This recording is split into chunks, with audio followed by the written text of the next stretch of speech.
अंधेरा होते ही एक शरारती बच्चा चुपके से श्मशान कक्ष में घुस गया और पूरी ताकत लगाकर अपने दादा के ताबूत का ढक्कन खोल दिया। लेकिन इतने से भी उसका मन नहीं भरा। उसने जेब से एक सुनहरी सुई निकाली और दादा के शव में चुभो दी, क्योंकि वह असल में शव परीक्षण कर रहा था। दरअसल वह बूढ़ा व्यक्ति पारंपरिक चीनी चिकित्सा के सबसे बड़े खानदान का मुखिया था, लेकिन अपने ही घर में चाय पीने के बाद जहर से उसकी मौत हो गई थी और किस्मत से उसकी आत्मा उसके सबसे बड़े पोते के शरीर में जा बसी, जिसे बड़े बेटे ने मंदिर भेज दिया था। इसी कारण वह जानबूझकर पुश्तैनी घर लौट आया और खुद अपने ही शव की जांच करने लगा, क्योंकि उसे पूरा यकीन था कि उसका कातिल उसके 4 बच्चों में से ही कोई है।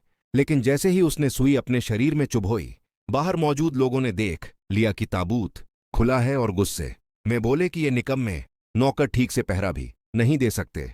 इतना कहकर वे ताबूत बंद करने आगे बढ़े। लड़के ने सोचा, अगर ताबूत बंद हो गया तो वह सच में मर जाएगा। तभी उसने उंगली झटकी, जिससे नौकर इतना डर गया कि बाहर भागते हुए चिल्लाने लगा कि लाश जिंदा हो गई है। और इसी मौके का फायदा उठाकर लड़का ताबूत से बाहर निकला और जल्दी जल्दी सुनहरी सुई से शव की जांच की। तब उसे सच्चाई पता चल गई कि कातिल वही था।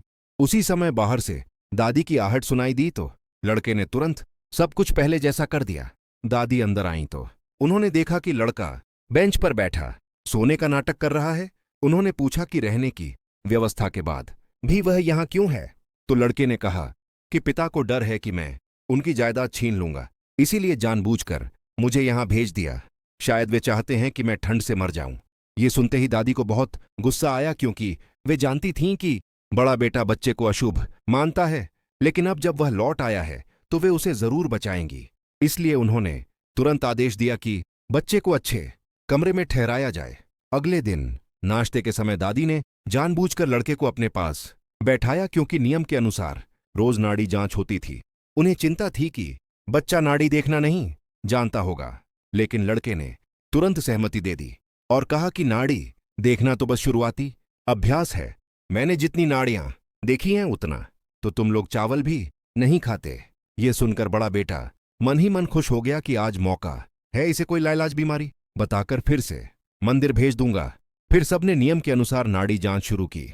बड़े बेटे के दूसरे बेटे ने एक रखेल की नाड़ी देखी और उसके बाद वह औरत बच्चे से दादी की नाड़ी दिखाने को बोली। लड़के ने बस हल्का सा हाथ झटका और तुरंत बता दिया कि दादी को ज्यादा चिंता रहती है और आंखों में सूखापन है। साथ ही इलाज का तरीका भी बता दिया। यह सुनकर रखेल बोली कि यह कैसे नाड़ी देख सकता है, जरूर अंदाजा लगा रहा होगा। इस पर दादी नाराज हो गईं और बोलीं कि अगर यह झूठ है तो क्या मैं भी झूठ